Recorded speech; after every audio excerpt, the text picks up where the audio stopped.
Landed in Bali. Woohoo! Cass is broken. They just had it.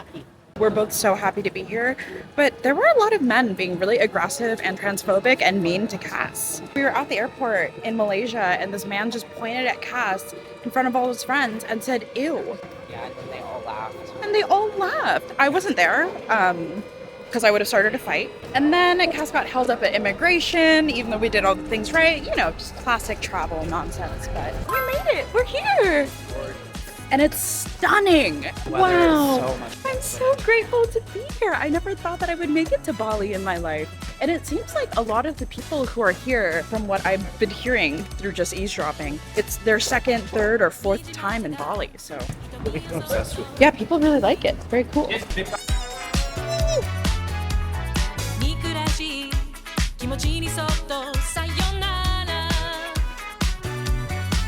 We are in Bali. Hello. We made it to the Airbnb. It is stunningly beautiful. Please excuse how truly haggard I look. It has been a time. So I guess I'll show you guys around. Sai's already loading up her smut. No, I'm editing. Sure. We've got the swan, Gorgina. You know what it is.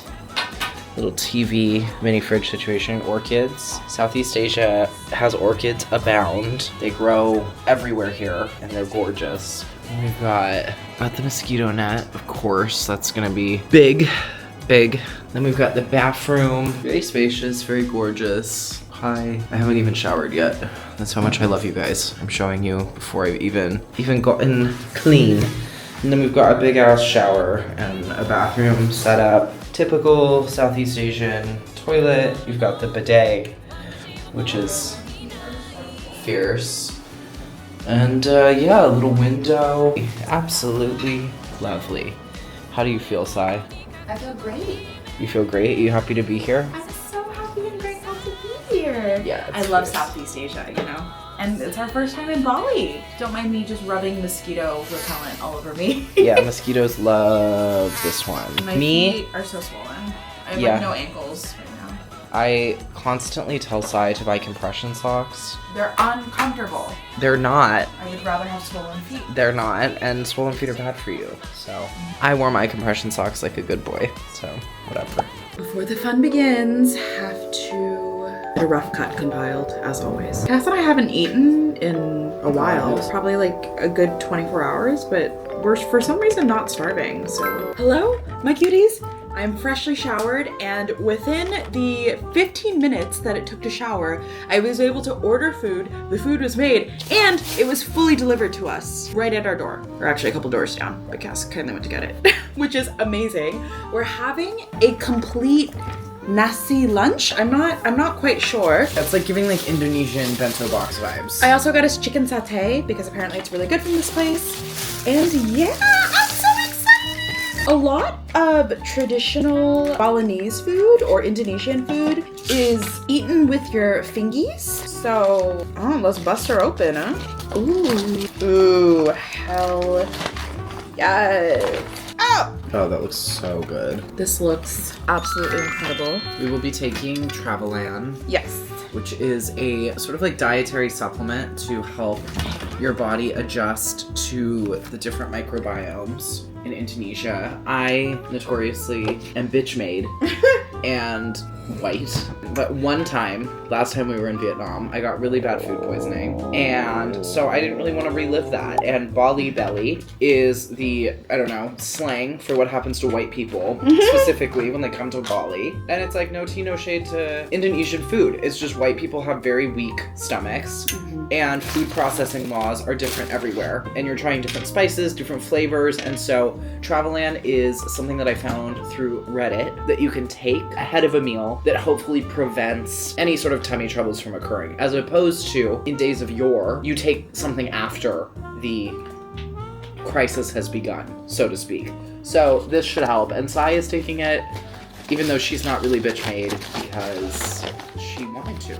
So I don't know.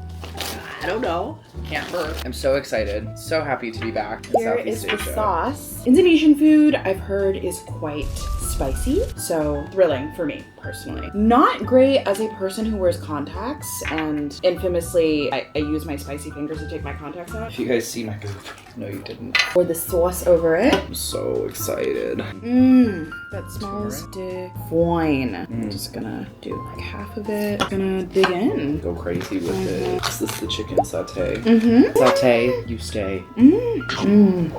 Yeah. Very spicy. Perfect for me, but the average person would consider this quite spicy, I think. The average American, at the very least. Yeah. Which I'm sure also contributes to the tummy troubles. 100%. This is a chicken thigh. So hungry. The flight we were on, y'all, not a lick of water. It was served. Not a morsel of food. No peanuts. No pretzels. No Biscoff cookies.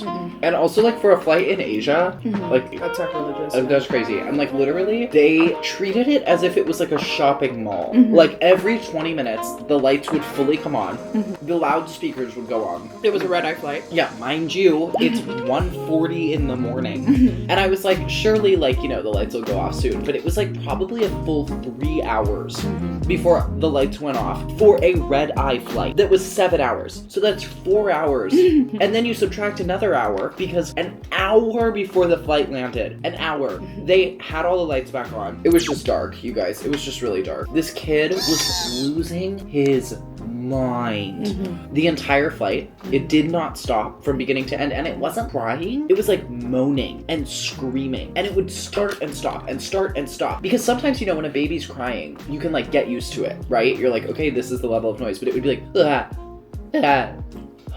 literally for hours at the top of his lungs. It was just so dark this entire flight. So we've not eaten nor drank nor nothing. Poor Cass was so overstimulated, and everyone was being very actively mean to them. Dude. And anytime I would, you know, end up catching wind of it, I would like, you know, obviously, and all of a sudden bitches had nothing to say. Like, well, and here's the thing, I'm really not a pugnacious person. Y'all know the vibes. I'm out here chilling, you know? I'm never trying to be in conflict with anyone. And when I tell you, 3 times actively, someone was like trying to get into it with me. And I was so confused. I felt like I was bringing nothing but good vibes to the table.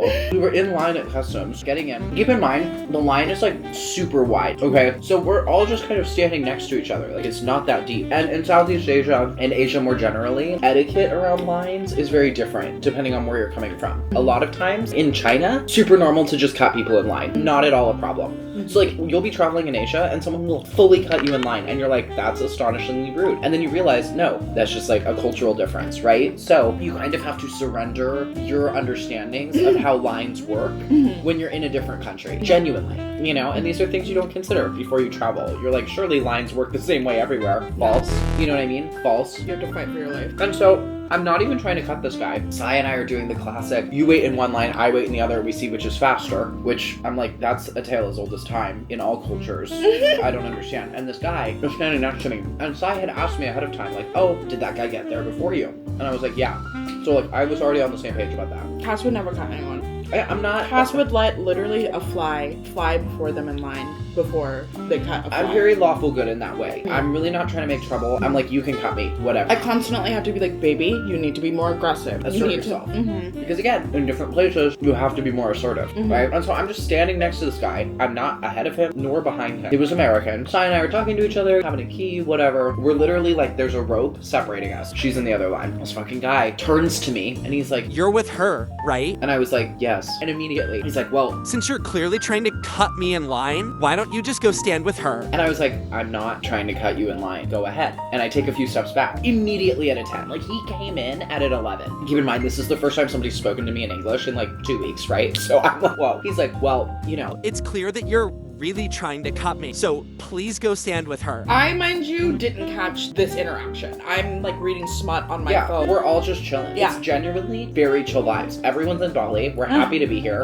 All good vibes, right? Also, context, we had just flown from Malaysia, minding our business. I went to the bathroom, and apparently, while I went to the bathroom, this fucking asshole with a huge group of friends, like 6 to 7 people, points at Cass. What does he do, baby? I mean, he just fully points at me. Everyone whips their head. He starts laughing. He's like, ew, ew. Makes like sounds like that. Being queer, there's sometimes when people refuse to release eye contact with you in a way that feels like genuinely scary. He would not take his eyes off of me. Even when I looked back, even when I tried to be very clearly like, I see you stare, like he didn't give a fuck, right? And that proceeded the entire rest of the time to the point where when I got up to leave, he fully was doing it again and like pointed at me again. And this guy on the plane tried to get into it with me about his fucking backpack, even though he was clearly in the wrong. And I was just like, I'm so fed up with all of these men acting like this towards me. I don't understand what's going on. I feel like I'm literally not doing shit, and like clearly something is the problem, which leads me to sometimes feel like something about the way that I'm presenting is causing them to feel a type of way about me, right? Immediately off the bat, all 3 of these men came in at a 10. I would always end up catching the tail end of these situations. Talk about who you should be scared of? Me. Especially me in Asia. So I don't play. I'm not an Asian. I'm an Asian American bitch, and I will bring America to Asia. You know what I mean? Like, I will cause a problem, specifically if I feel like I need to protect anyone that I love. Especially, you guys know sweet baby angel Cass. Like, Cass would never. And the instant I would be like, what? All of a sudden, these men not making eye contact, not like what, and I'd be like, what is the problem? Is there an issue? You were talking to my partner crazy. Assuming that they were, I don't know, alone or something. Like, I don't understand. And then the instant I come in and I'm like, what's up? Suddenly there's nothing, you have nothing to say. It's almost like in a gendered way, doubly fucked up. Because it's like, so you don't see me as a woman, which is why you're coming at me crazy, but you also don't respect me enough as a masked person that you don't take me seriously when I have shit to say back to you. That part of it feels really shitty. So back to this bitch in line. I hope you see this someday. I hate you. So he's like, yeah, you're clearly trying to cut. Immediately I'm incredulous and I'm starting to get to a 10. I'm like, bro, it's really not that deep. It's not that deep. Like, go in front of me, I really could give a fuck. Take 10 people in front of me, I really don't care. But for you, it's that deep. And it was giving like when you're driving and somebody cuts you off horrifically just to be like one car in front of you. Really, it doesn't matter. But like, since it's so fucking important to you that you've decided to literally cause a scene, please go ahead. Everyone was kind of like, whoa. Yeah, like it was, and he was speaking at a volume that was like inappropriately like we were loud. all waiting in line with each other for like 30 minutes We were all having already. a key. Us and these British old ladies just trying to get their passport. We were just having a key. We're all on holiday, okay? Like, we're chilling. We've made it to Bali, bro. The struggle is over, okay? But for him, clearly it was only just beginning. I'm like, it's not that deep. And he immediately mimics me. He's like, oh, it's not that deep. It is that deep for you, since you're trying to cut. I'm like, again, not trying to cut you. Also, mind you, just the context, I'm further ahead in line. So Yes. it's kind of like, I don't even understand this implication that I just don't, Like, you're actually in a worse position. I'm choosing to stand behind you anyways. If I wanted to cut you, I would have just switched lines. Who fucking cares, right? This guy is up my fucking dick, right? So I switch lines. I'm like trying not to cry. Deadass trying not to cry because genuinely the way that men had come at me, I was like, I can't It keep was doing really this. inappropriate. I got the tail end of his tone, and it was just... It was so aggressive. Poor Cass was just like, I wasn't trying to cut you. It wasn't that deep. I'm sorry. Yeah. You know, and he was just like, oh, and that's when I turned around, pulling me from my smut, How pulling dare me you. from my zombie AU universe. Yeah.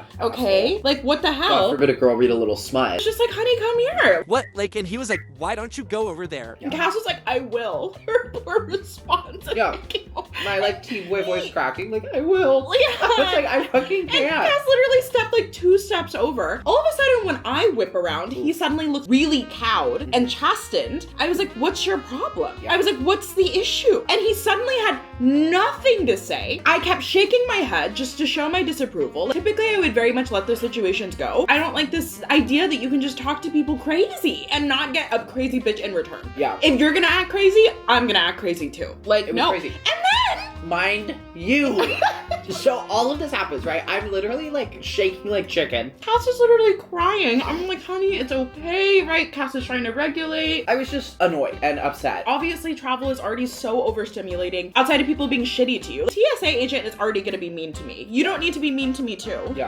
Like I just was on a 14-hour journey with not a drop of water, babes. I don't need this from you. mm-hmm. You know what I mean? Mm-hmm. And yeah, it was just like after getting called ew and laughed at, I was not really in the mental headspace to take on this entitled Western man. Like literally fuck off. And so then I look over. I had seen him in line FaceTiming this girl. He's like, I'll call you when I'm there. Whatever, I disregard it. Cut to, the girl appears with a baby. I assume his girl and his child. And she joins him in line. Oh, I'm sorry. I thought you were the line police and that was illegal. It was the craziest thing. And then he's speaking at full volume, bitching about me to his wife. I was over it. So fuck you. And fuck all these men who act like fucking babies and can't take shit in return. But then we were walking away and Sai really loudly goes, asshole. I don't like the passive aggressiveness. No. If you feel that I wronged you, tell me. My partner wasn't trying to cut. Explicitly said that multiple times, but you want to assume the worst intentions and you want to start a problem. I'll show you a problem. I'm the definition of that. I was like, I'm ready to go to fucking Malaysian jail. I don't really... Indonesian prison. Oh yeah, we were in Indonesia at both points. When Cass told me that someone said no to them, I was fully ready. Like Cass had to hold me back. I almost didn't tell Sai because I was like, I was fully ready to be like, oh, I smell something god awful in the room. Oh, it's fucking you and your pest of friends. I didn't realize that cockroaches were allowed into the fucking airport. So if you're a man, fuck you. But I will say, every single woman that I've ever interacted with in Asia, shout out. Every single flight attendant, every single TSA agent that was a woman. Also, extra shout out to the Air Asia agent who let Cass and I through, even though our personal luggage was way over the weight limit. Like double over the weight limit. Shout out. But that said, we are so grateful and so happy to be in Indonesia. Fuck that guy. Fuck all those guys. May his pillow be extra warm tonight and he sweat through his sheets. We are obviously fed now. We're eating good. Hello, kitties. Hello, kitty. Hi. Walking in Bali. Though Cass was horrified that I suggested that.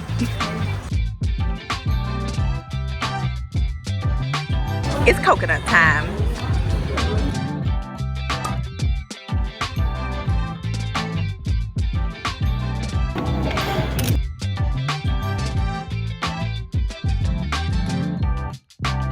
Food's here. This place is very famous for their ribs. And we got an entire combo, of course, with some rice. And it's looking amazing. Skewer time. It's very hot, watch out.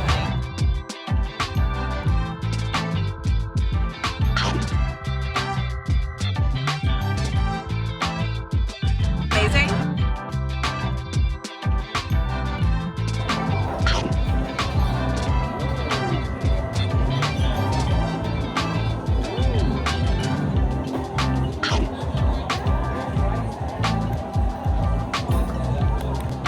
The ribs, what they're famous for.